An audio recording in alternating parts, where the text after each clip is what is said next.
This video covers the Napoleonic Era from 1799 to 1815, a period heavily influenced by the aftermath of the French Revolution. Born in 1769 to a noble Italian family in Corsica, Napoleon Bonaparte rose rapidly through the military ranks. His early successes included victories against the English at Toulon, actions against the Spanish, defending the National Convention, and crushing the Austrian army in northern Italy. Following peace agreements with Austria, France gained control of the Austrian Netherlands, while northern Italy was divided into republics under French protection. With Prussia and Holland also at peace with France, Britain remained Napoleon's primary adversary. Lacking the sea power to attack Britain directly, Napoleon attempted to strike at British trade by invading Egypt and Syria. While successful on land, the British fleet under Admiral Nelson destroyed Napoleon's fleet, forcing his return to France.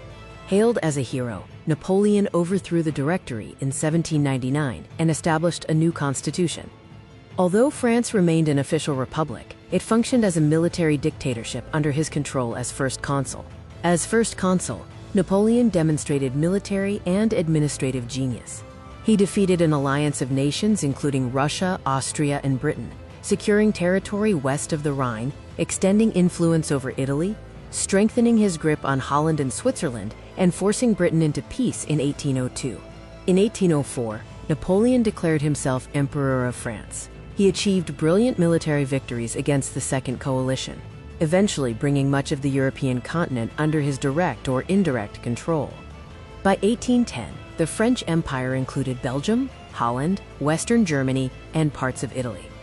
Napoleon controlled large portions of Europe, formed alliances with Austria and Prussia, and installed his relatives on foreign thrones, though Britain remained undefeated at sea. The 1805 Battle of Trafalgar proved decisive. Admiral Nelson's fleet crushed the French Navy. This victory saved Britain from invasion and provided hope to the rest of occupied Europe.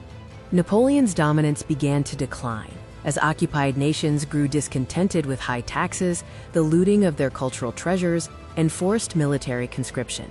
Patriotic nationalism fueled increasing hatred for his rule. In 1812, Napoleon invaded Russia and captured Moscow.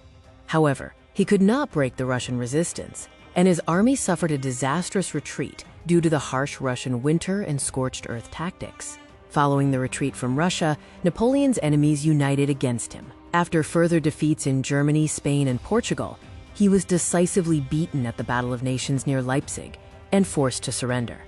In 1814, the victorious Allied nations exiled Napoleon to the island of Elba and restored King Louis XVIII to the French throne. This restoration was short-lived, as Napoleon soon escaped. Napoleon returned to France, ruling for another 100 days.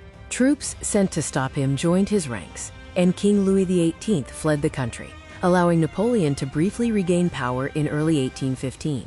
Napoleon's final defeat came at the Battle of Waterloo in 1815, where British and Prussian forces overcame him. He was exiled to the island of St. Helena, where he died at age 52. Beyond his military campaigns, Napoleon left a lasting legacy. He succeeded in his dual goals, establishing law and order to end revolutionary chaos, while preserving key revolutionary achievements. He centralized the government, improved tax collection, and unified France through infrastructure projects like roads, canals, and bridges. A central part of this legacy is the Code Napoleon. This uniform set of laws organized French legal systems and incorporated revolutionary ideals, such as religious tolerance and the abolition of serfdom. This code was implemented not only in France, but also in parts of Italy, Western Germany, and Belgium. Napoleon also overhauled education by creating a centralized system covering everything from elementary schools to universities.